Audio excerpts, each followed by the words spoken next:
welcome. Just to give you a quick intro as to who I am and what I do, in case you haven't heard. My name is Don Williams. I go by the nickname of Ducky, basically because Donald Duck. Even though I draw all of the Disney characters, he's my favorite, and I'm kind of known throughout the Walt Disney Company for my Donald Duck drawings, okay? Is this loud enough? Can everybody hear way in the back? Okay, very good.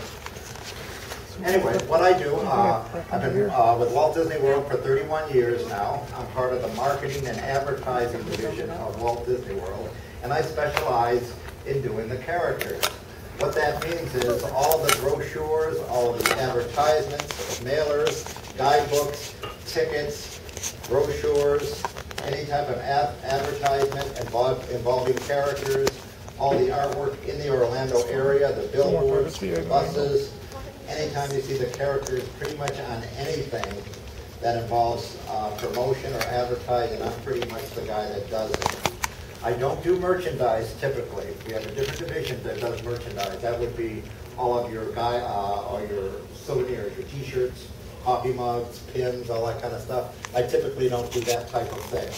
Once in a great while, merchandise will come to me and ask me to do a project for them, but it's usually a limited edition, litho, the expensive stuff, okay? That's what I typically do. Basically because all of this artwork that you see up here is done by hand.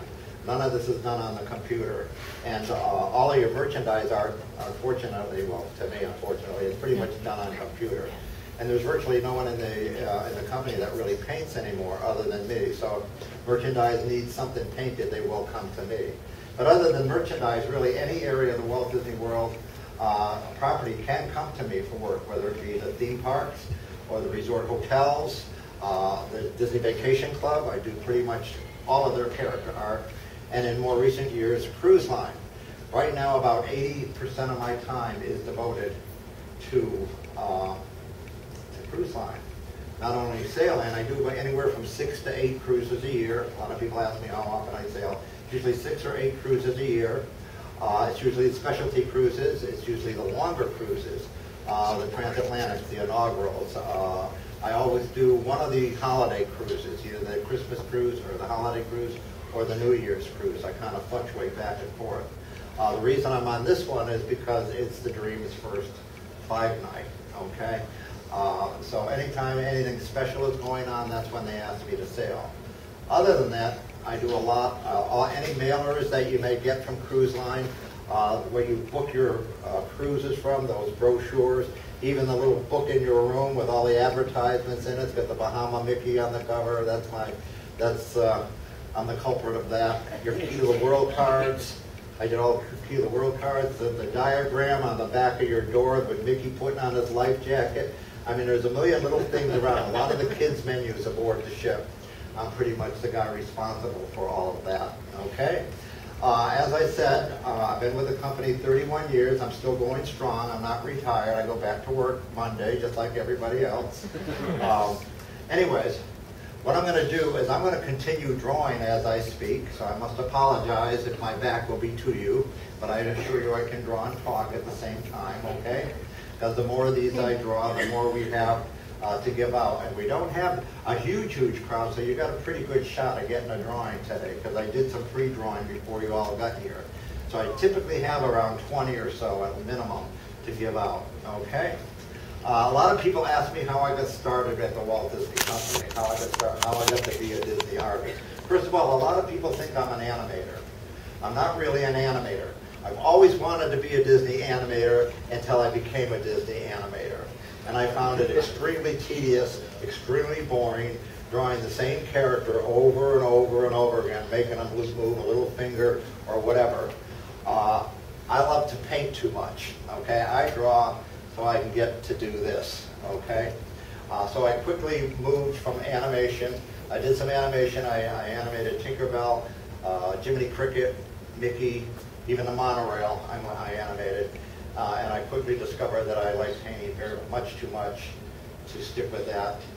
So I switched to illustration very quickly. And now instead of working on the same character day in and day out for a year, 2 years, 3 years, I get to work with all the characters. I may be doing Mickey today, and Snow White tomorrow, and Cinderella the next day, and Goofy the next day. Plus I get to do everything from Mickey on a 3-inch ticket to a 60-foot billboard. So I find that much, much more rewarding. A lot of people ask where they can see my artwork about. A lot of these are lithographs that were done for cruise line. You can see a lot of them are cruise line themed. Anytime there is a specialty cruise, the inaugural transatlantic Panama, the holiday cruises, they like to have a lithograph that's given out to their guests. And I pretty much exclusively do all their lithographs for them. Pardon me. Some of these are cast member lithographs to celebrate the opening of a new film. But I do what I call a lot of throwaway art, such as like the Donald and Daisy here. That was done for the dining program, free dining at Disney World, that type of thing. I call it throwaway art because you might go into the park and you pick up a brochure with Mickey on the cover and it has the times that the park is open. So you see it's okay, it's open till midnight, and then you throw it away. Nobody really pays that much attention to the Mickey on the art, but it's important. It's important art. But probably the two most the projects that have meant most to me throughout my career are two. One being, has everybody been to Disney World? I'm assuming mostly everybody has. Unless we've got California people here who've only been to Disneyland, I don't know. But if you go to Disney World and you enter the main entrance in the Magic Kingdom, over on this side you've got City Hall. Over on this side, you've got Tony's Town Square Cafe. That's the Lady and the Tramp restaurant. If you've never been in it, go ahead in it. You don't have to eat. You can go and look around. They'll be glad to let you do that. That restaurant's mine. I put that whole restaurant together. All the paintings in that restaurant are mine. They are original paintings in there. They're not reproductions or prints or proofs. They are the actual paintings. I did all the paintings in there. I did the signage. I did the menus. Even when they opened, I did china. It was nice china, white plates, and it had the little Lady and the Tramp on the edge of it, eating spaghetti, but everybody was stealing them, so they got rid of the plates, and now they got plain old white plates. Actually, they sold them at property control for $1 a plate, so they sold them off to cast members. But anyways, that's a very special project to me, basically because even though the throwaway art is important, this is actually a part of the Magic Kingdom. And to create something that millions of guests go through and experience every year is actually part of the Magic Kingdom. That really has a very special meaning to me. And the second thing was a very important thing to me, but they've recently torn it down, was Mickey's house in Toontown. I'm the original designer of Mickey's house in Toontown. When the Imagineers came to me, they had absolutely no idea what Mickey's house should look like. I mean, look at a Mickey cartoon. It's yellow, it's got fluffy pillows, a red roof. So I drew up the house for them to build from. I drew up all the furniture, even to the point where I went to Home Depot and picked out the carpeting and the tile and the wallpaper and so on and so forth. So I pretty much put Mickey's house together. Of course, they're tearing that down now because they are doing an expansion of Fantasyland, which should be really tremendous when it's done. But it was part of the Magic Kingdom for a number of years, so I'm sure a lot of people received a lot of pleasure from it. Okay, moving on, because I don't want to make you folks late for your dinner. Moving on, a lot of people ask me how I got started at Walt Disney World. Okay, it's a very long story. I'll try to condense it and keep it thorough for you, though. I wrote my first letter to Walt Disney when I was 10 years old. Even back then, I wanted to be a Disney animator. And I actually got a letter back from Walt himself, basically telling me they had no openings for a 10-year-old animator. But he was very positive, told me to keep on drawing and keep on practicing. And I still have that letter to this day, one of my prized pieces of my collection.